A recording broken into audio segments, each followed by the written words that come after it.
October 24th, 1929, the day 16 million people watched their entire life savings disappear in 6 hours. But here's what they don't teach you in school. Wall Street didn't just crash, it was murdered. And the killers? They were already rich. Let me take you back to 1920. World War I just ended. And America? America was partying. The stock market became a casino, and everyone thought they'd found a cheat code to infinite wealth. Factories were booming. Cars, radios, refrigerators. America was building everything. Stock prices tripled in just 3 years. A school teacher could buy stocks in the morning and sell them at lunch for double the price. People quit their jobs to become day traders.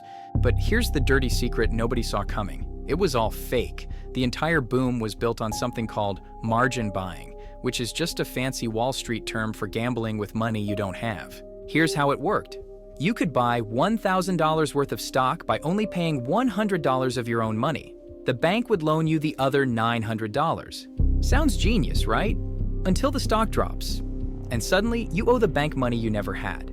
By 1929, nearly 90% of stock purchases were done on margin. Farmers, teachers, nurses, people were borrowing thousands to buy shares in companies they'd never even heard of. The market had become a Ponzi scheme, and nobody realized it.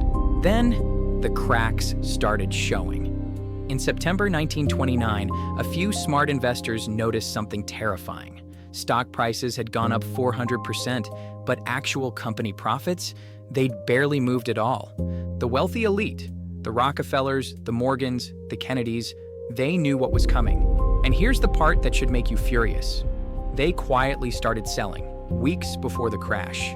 Joseph Kennedy, yes, JFK's father, made millions by selling everything right before the collapse. His secret? His shoeshine boy gave him a stock tip. And Kennedy thought, if shoeshine boys are giving stock advice, we've hit peak insanity. But the average person? They had no idea. Newspapers were still screaming, buy, buy, buy. Banks were handing out loans like candy. Everyone believed the party would never end until October 24th, 1929. Black Thursday, the day everything collapsed. It started at 9:30 a.m. when the opening bell rang. And within minutes, everyone tried to sell at the same time. 12 million shares traded hands in pure chaos. The ticker tape machines couldn't keep up. They were running 3 hours behind reality. Outside the stock exchange, crowds gathered in the streets, staring up at the building in disbelief. Rumors spread like wildfire. They're jumping from windows, which wasn't true yet, but it would be soon. Police had to form human barricades to hold back the mob. By noon, the panic was so extreme that 6 of the richest bankers in America held an emergency meeting.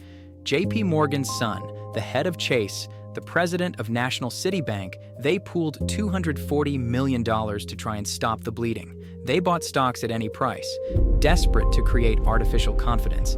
It worked. For exactly 4 days, the market stabilized. People exhaled.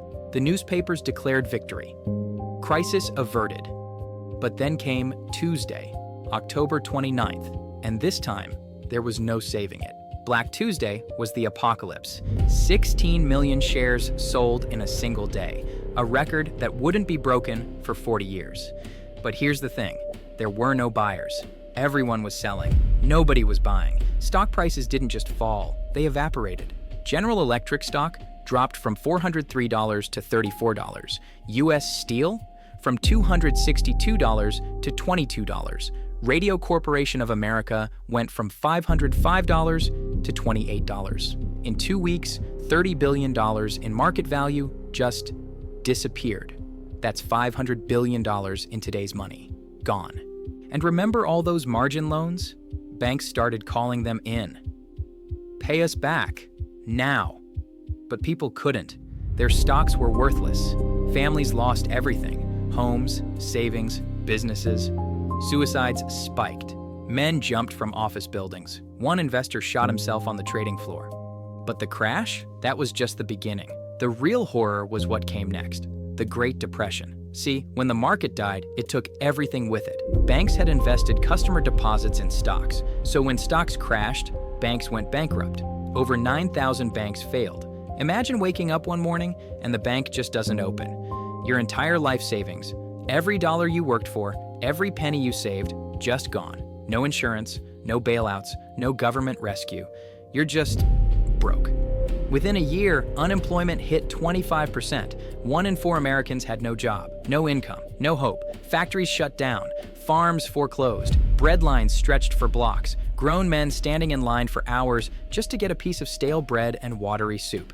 Homeless encampments called Hoovervilles sprang up in every major city, named after President Hoover, who people blamed for doing nothing. Entire families lived in cardboard boxes and tin shacks. Children went hungry. The American dream had become a nightmare.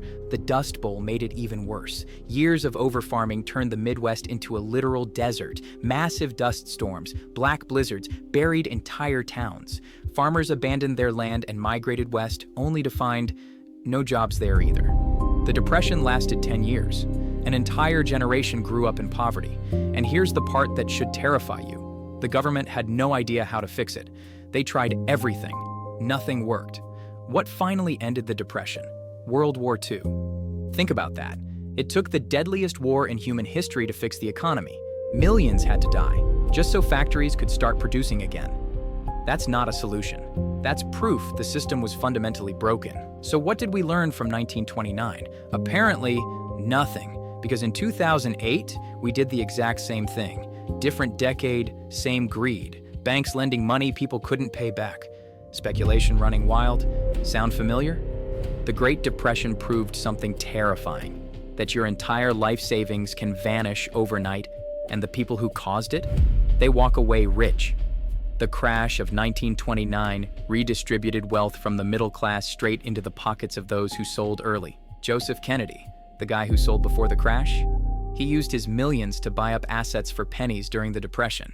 He became one of the richest men in America, while everyone else starved. That's how the game works. Crisis creates opportunity, but only if you're already wealthy. Here's the lesson they don't want you to learn. Every economic boom is designed to end in a crash. It's not a bug, it's a feature. The system is built to transfer wealth upward during the collapse. Your loss is someone else's gain. October 24th, 1929 wasn't just the day Wall Street died. It was the day millions of people learned that the American dream was always just a dream. And the people selling you that dream, they never believed in it themselves. They were too busy cashing out.